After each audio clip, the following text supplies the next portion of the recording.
सम्पूर्ण साथीहरू नमस्कार अनि आराम कुशल हुनुहुन्छ साथीहरू।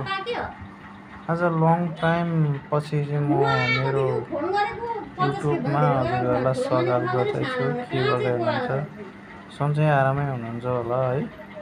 यसो लाइक कमेन्ट गरिदिनुहोस्, सेयर गरिदिनुहोस् है। मेरो भिडियो धेरै पछि हजुरलाई मैले भिडियो हालेको छु।